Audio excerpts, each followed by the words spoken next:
নমস্কার। আজকে আমরা শুনব শ্রী শ্রী সারদা মায়ের অমৃত কথা। জ্ঞানদায়িনী শ্রী শ্রী মা লিখেছেন স্বামী প্রজ্ঞানানন্দ। আজকে দ্বিতীয় পর্ব।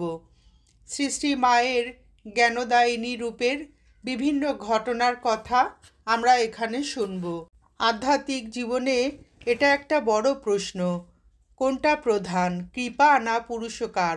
শ্রী শ্রী মা বলেছেন ঈশ্বর লাভ, ঈশ্বরের কৃপা ভিন্ন হয় না। মাকে একজন প্রশ্ন করেছিলেন কি করে ভগবান লাভ হয়, পুজো জপ ধ্যান এসবে হয়? মা উত্তর দিলেন কিছুতেই না।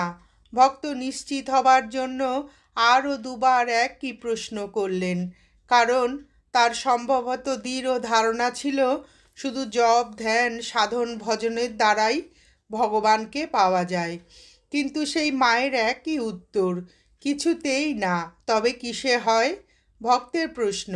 মা বললেন শুধু তার কৃপাতেই হয়, মানে ঈশ্বরের কৃপাতেই ভগবান দর্শন হয়।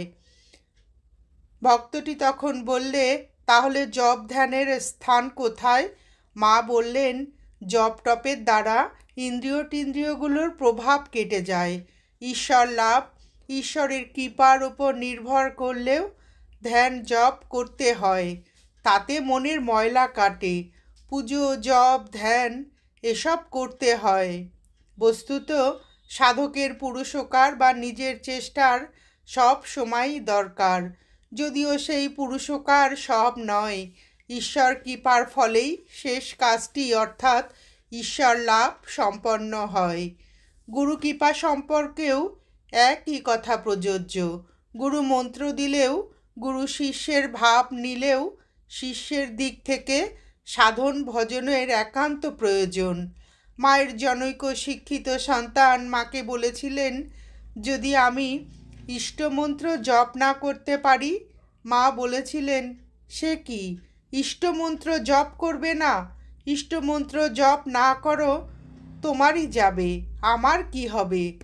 মা বহুবার সুস্পষ্টভাবে কিংবা পরোক্ষ ইঙ্গিতে বলেছেন যে তিনি যাদের কৃপা করেছেন তাদের শেষ জন্ম, তাদের ঠাকুর নিজে এসে হাতে ধরে নিয়ে যাবেন।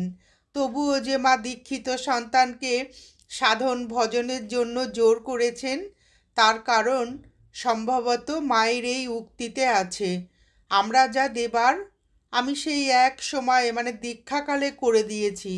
তবে যদি শান্তি চাও সাধন ভজন করো, নতুবা দেহান্তে হবে।